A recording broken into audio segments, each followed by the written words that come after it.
Moitísimas grazas, Patricia, moitísimas grazas a todas as persoas que estades aquí hoxe.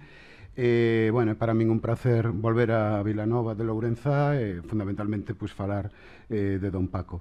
Quería abrir aquí dun aspecto moi concreto que é o memorialismo en Francisco Fernández del Riego. Trouxen un PowerPoint tamén, a ver se aí está, para ilustrar tamén a miña intervención.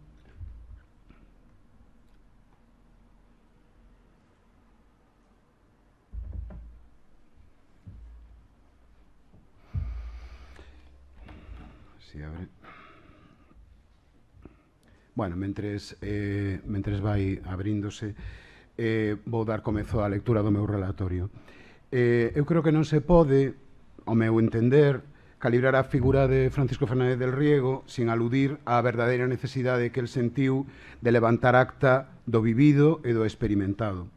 A marxe, ou tal vez a acrecentar o seu percorrido intelectual con centos de responsabilidades adquiridas, sempre cun espírito aberto e de consenso, en moitas ocasións a pé de obra e sen agardar outra satisfacción que o deber cumprido, teño para min que Don Paco foi consciente e asumiu certo deber moral consistente en transmitir a súa memoria por escrito, para que se puidese acceder a ela con facilidade, construindo unha achega global que, ollada coa perspectiva de hoxe, constitúe un patrimonio insustituíble e que inequívocamente contribuiu a entendermos a Galicia do século XX e XXI. Inquiríndolle por algúns extremos da súa propia vida, foi como cheguei a él, e afondando no que coñecemos e no que aínda non coñecemos de todo o seu labor, chegouse aquí máis de 3 décadas despois de que me acollera tan xenerosamente no seu despacho da Biblioteca Penzol, e síntome moi afortunado por iso.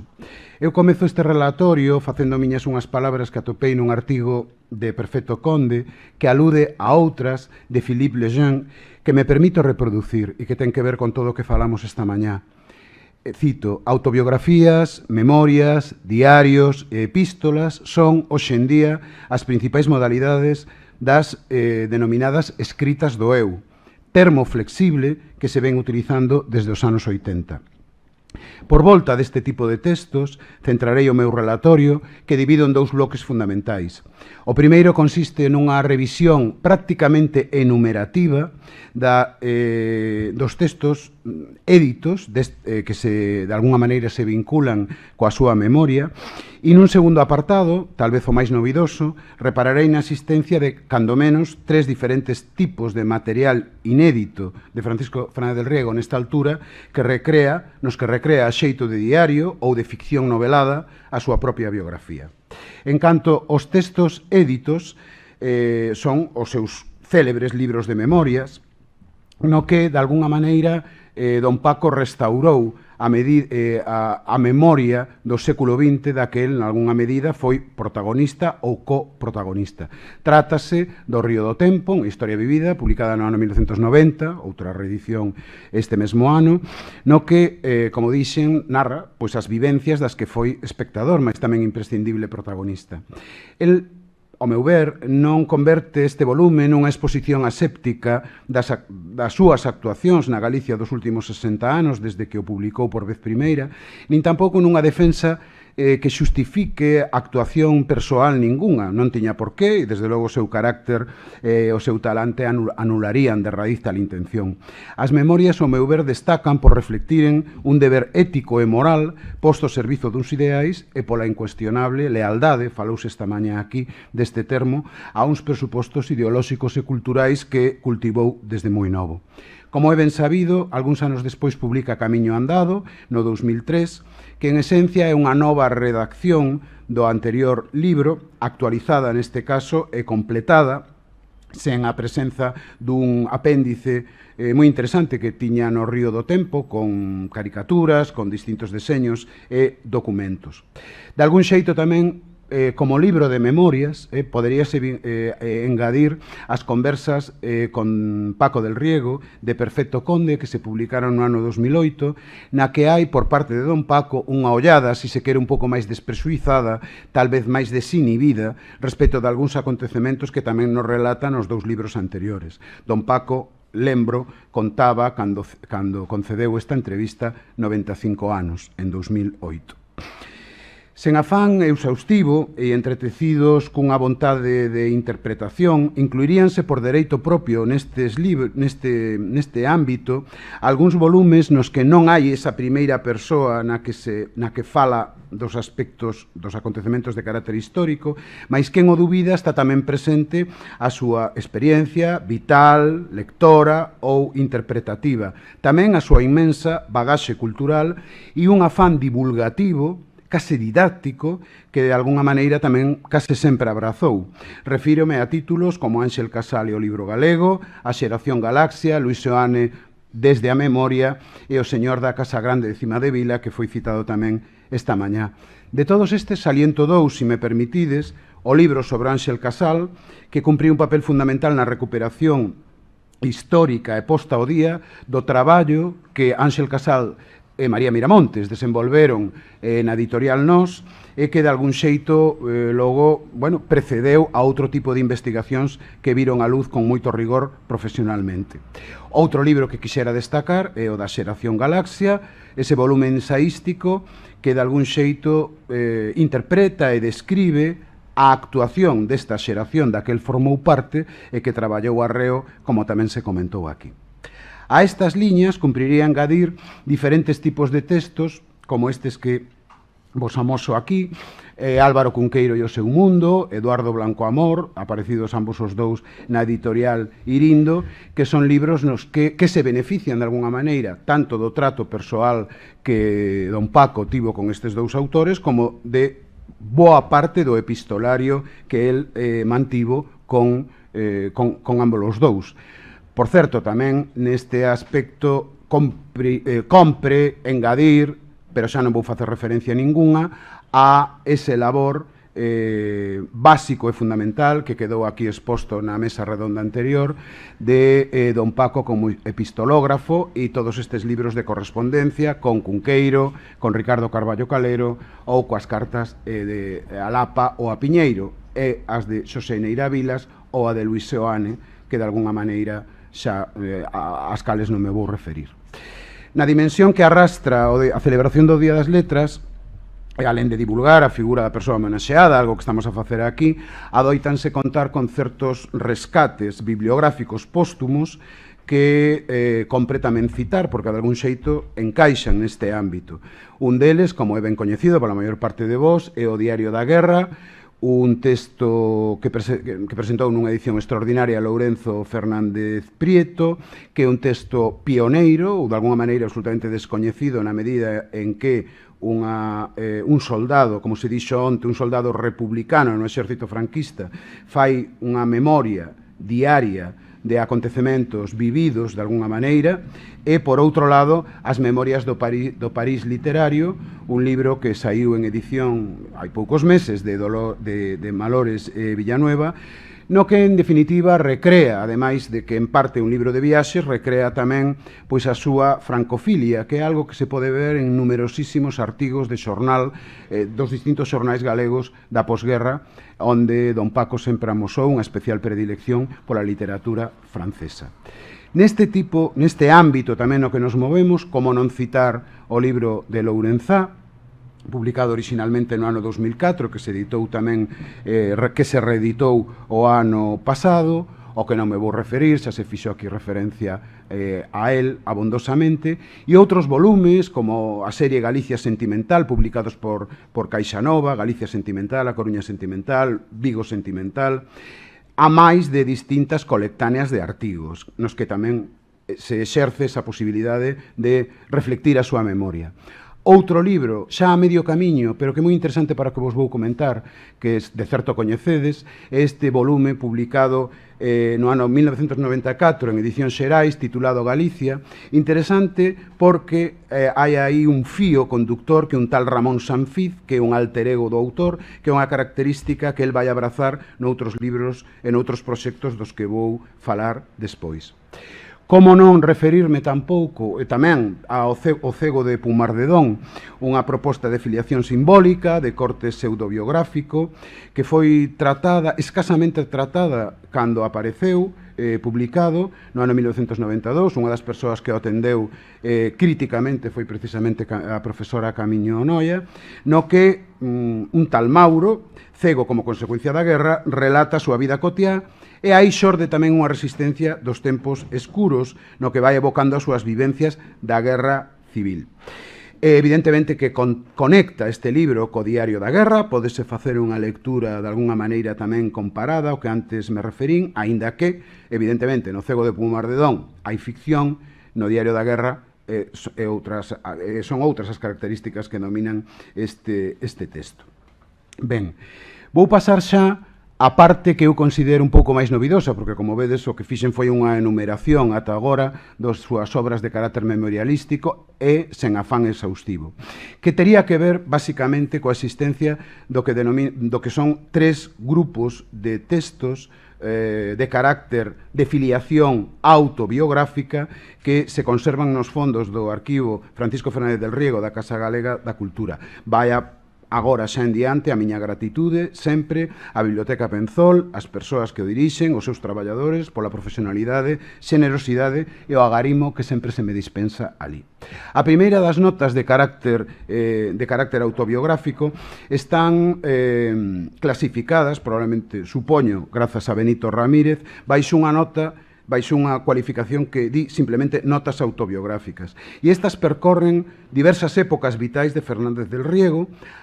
Algúnas están dispostas a xeito de diario e non teñen unha continuidade de carácter sistemática. Son como follas soltas, non, que están aí agrupadas. Teñen distinto tamaño, agás algúns casos nos que aparecen numeradas, e eu sospeito que foron redactadas no seu día coa intención de levantar acta das vivencias de carácter persoal. Non son moi abondosas, pero sí significativas, e comezan con algúns acontecementos que se sitúan xa na época da República respecto dos que foi testemunha privilexiada ou protagonista. Gozan aí de evidente interese fragmentos nos que revela o encontros de carácter político con Castelao, con Otero, con Bóveda, e recollen tamén os que mantivo, encontros que mantivo, embarcado como estaba nese proxecto global que el denominou como visión redentorista, pois o encontro con outras moitas persoas no Santiago republicano do 1931 ao 1936.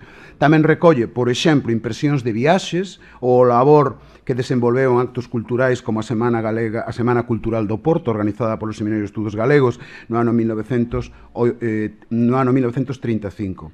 Apenas deixar un par de referencias que en tal caso se verán logo xa na edición impresa con máis vagar polas persoas interesadas, como esta que amoso aquí, que data de 1936, de marzo do 36, na que probablemente recolle a responsabilidade que el tiña como secretario de Aitas, como el comentaba, da recén creada Asociación de Escritores de Galicia. Aí remite pois a todas as persoas que interveñen, e evidentemente tamén as propostas que xorden deste primeiro encontro da Asociación de Escritores de Galicia. Neste grupo de textos tamén hai unha curiosidade que aquí vos amoso, que probablemente a don Paco se lle pasou, que foi a de non xuntar 5 folios manuscritos que teñen as mesmas características que o original que logo Lourenzo Fernández Prieto editou como diario de guerra. Son unhas notas que non están no diario, pertencentes ao ano 1937, nas cales fala, como vedes aí, 20 de agosto, atópome no leito do Sanatorio Dr. Alsina, co repouso dunha operación de fístula, etc. Son textos que probablemente quedaron extraviados e que non deixan de ter certo interese, ainda que non varían sustancialmente a achega que significa a publicación, lóxicamente, do Diario da Guerra. Finalmente, para acabar con este apartado, comentar que tamén hai notas da posguerra. Notas escritas a xeito de diario en distintos soportes de papel, de distinto tamaño, como este que recollo aquí, de outubro de 1960, no cal conta como se trasladou a Coruña con quen para acompañar a entrada na academia de Ángel Fole.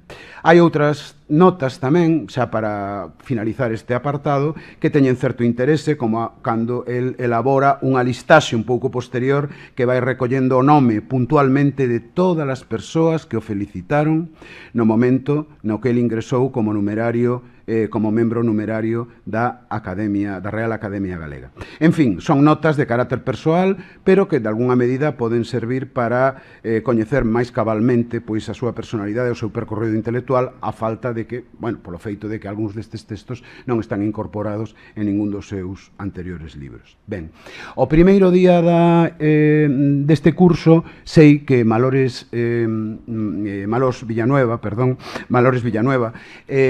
se referiu moi brevemente á existencia deste título, Anguria nas Brétemas, novela, presentada co lema de Finisterre, co pseudónimo de Paulo Marco, que foi presentada ao concurso do Centro Galego de Buenos Aires. Efectivamente, ten certa importancia a existencia deste texto nos fondos do arquivo Francisco Fernández del Riego, na Fundación Penzol, na medida en que explicita que a vontade de don Paco de ficcionalizar desde o eu, pero un eu, como veremos logo, transmutado na figura de Paulo Marco, pois de algún xeito está escrito moitos anos antes, non sei cantos, pero moitos anos antes, que o Cego de Pumardedón. Hai boa parte das páxinas do Cego de Pumardedón que están xustamente presentes nesta novela.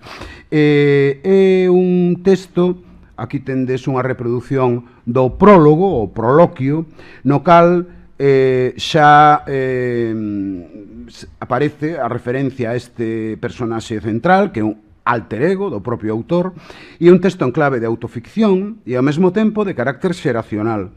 E hai o recurso que el cita da ilusión óptica, do engano do ollo, do trampantollo, que el denomina aludindo a expresión francesa trompe-l'œil, no cal que cita como unha especie de distanciamento, non, respecto do contado.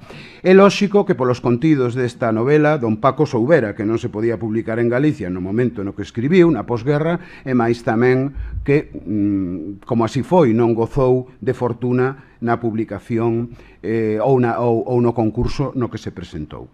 Ben, a comparación, de alguna maneira, dos contidos de Anguria na Brétema co Cego do Pumardedón queda fora do foco neste caso, pero sí vou centrarme xa para ir finalizando con un pouco máis de profundidade. Aquí son algunhas páxinas pois, desta novela de 104 páxinas, nesto que non se ve moi ben, que nin siquiera ten un título, e que é unha novela inédita de don Paco, que non ten título. Eu refírome a ela aquí neste relatorio baixo o termo de Nucho Solovio, porque é o protagonista, de novo un alter ego de don Paco. Solovio é ben clara a homenaxe que se lle fai á figura de Otero Pedrallo, do protagonista de Arredor de Sí, e de alguna maneira é unha novela interesante porque non só fai unha biografía de carácter ficcional del, senón que tal vez o máis importante da figura da presenza que relata de Evelina Herbella. É dicir, é unha novela que de algún xeito, tal e como consta na súa dedicatoria, está centrada nunha sorte de periplo sentimental. Leo estas 4 liñas.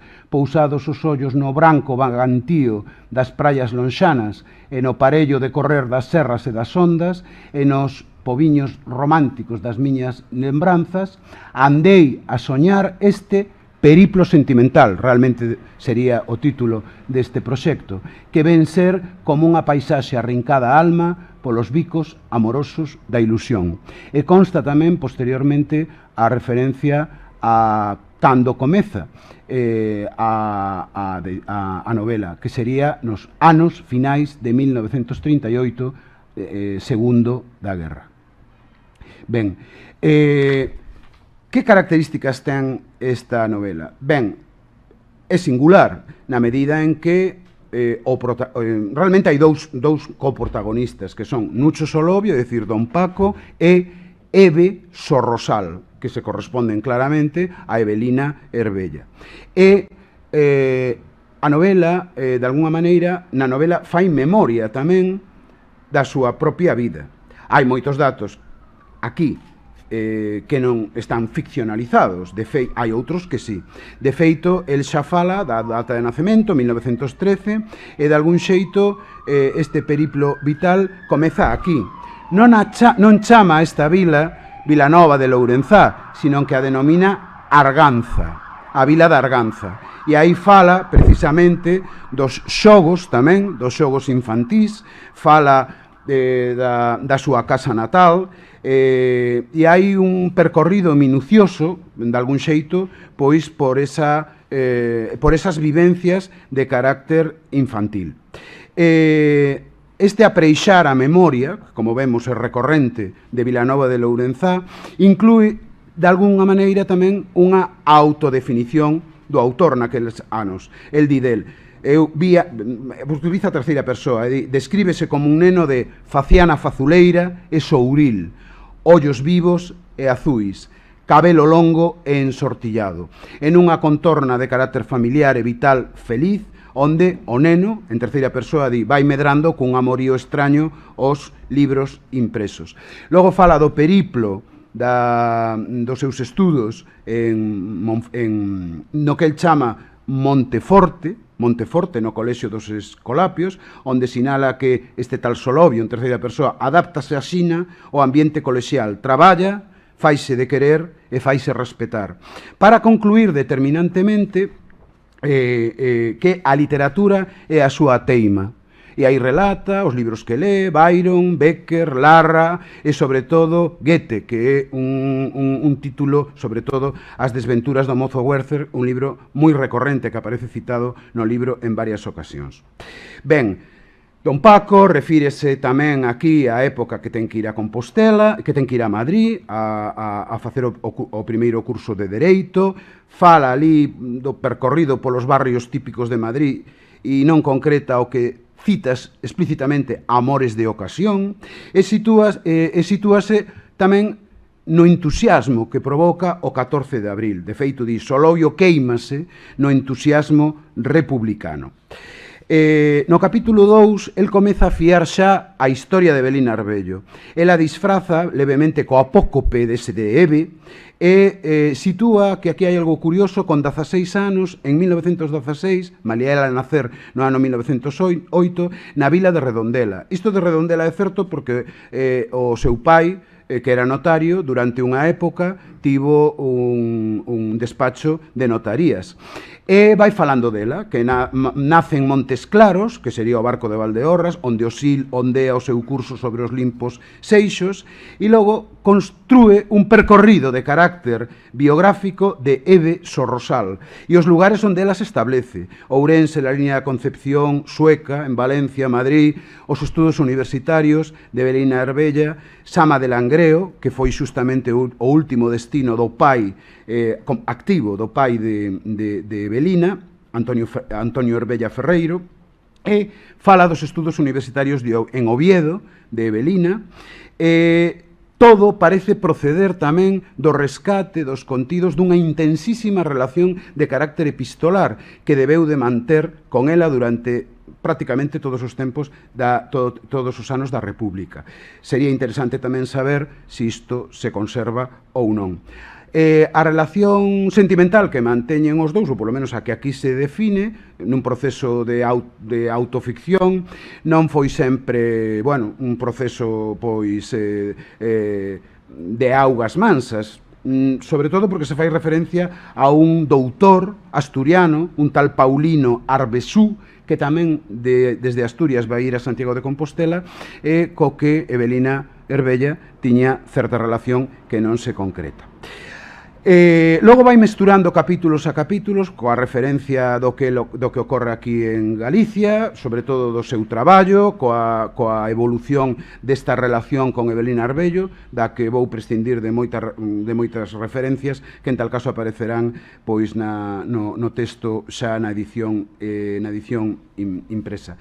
Quería, iso sí, falar, finalmente, de dous aspectos. O primeiro sería o que se refire ao capítulo 8, no que don Paco titula como a traxedia bélica, que está claro que foi redactado posteriormente ao período da guerra, pois aí alude a súa propia pertenza ao Comité Local da Fronte Popular, ou tamén fai afirmacións deste teor, que no seu momento serían problemáticas. El di, comezan as detencións, de contado imponse o terror, a guerra vai cualificala como espida brutal, cínica, sanguiñenta, e que se asoma a un mundo de acedume e de dor.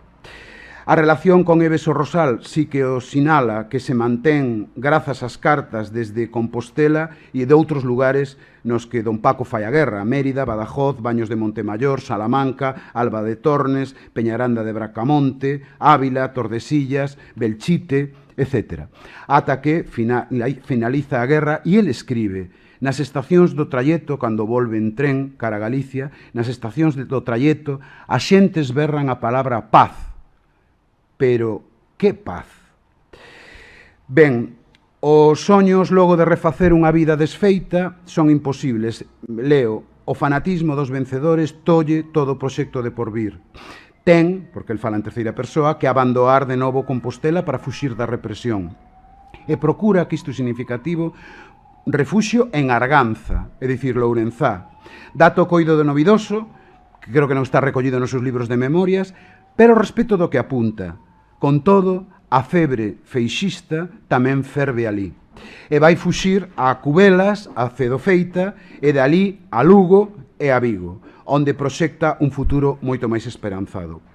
Finalmente, sen concretar, fala do casamento con Eves o Rosal, a viaxe de noivos, as primeiras vacacións xuntos no Cantábrico, e hai un fragmento final que me gustaría ler, moi breve, son 5 liñas, que ten un carácter moi cinematográfico, porque a novela remata desde o punto de vista temporal cando el se instala con Evelina Herbella en Vigo, a comezos dos anos 40. As últimas liñas da novela din así: o inverno é duro, os desacougos e as angurias multiplícanse no decorrer dos días, pero sempre hai un acariño de ilusión e a promesa das horas estivais na pequena praia da Ría. Isto é o que me refería moi cinematográfico. Solovio pecha un libro que estaba a ler afanosamente. Érguese un instante, volve a se sentar na mesa e durante un breve espazo de tempo está moi quedo, sin que a súa ollada se fixe en nada. Despois, devagariño, leva unha man case tremente o rostro, debrúzase sobre a mesa, ordea unhas follas de papel, axústaas con coidado e ponse a escribir. Este é o final da novela. Conclúo xa. Nun texto tan moderno, tan contemporáneo como é a de non ficción, temos unha novela interesante, penso, protagonizada por este tal Nucho Solovio e Eves o Rosal, que completa, de algún xeito, os textos memorialísticos tamén do autor, no que tantas persoas nos formamos, pero eu creo que ten esta singularidade tan interesante que focaliza boa parte da obra na figura de Evelina Herbello, sempre nun segundo plano, paréceme, onde aquí cobra un especial realce e relevancia como compañeira que foi de Del Riego e que probablemente o salvou dunha condena aínda maior do que supuxo a guerra. El, de feito, comenta que eran as cartas aquilo que o mantiña, de alguna maneira, con ánimo para seguir. Polo tanto, a presenza de Evelina Herbello pois supuxo moito na vida de don Paco, é máis que evidente. Ben merecería, pero esta é outra cuestión, que esta achega se puidese divulgar, se cadra nunha edición facsimilar, e tal vez se cadra este mesmo ano, pola súa simboloxía e importancia. É unha suxestión nada máis. Moitísimas grazas pola vosa atención, non sei se me pasei de tempo, non? Un poquinho, perdón. Gracias.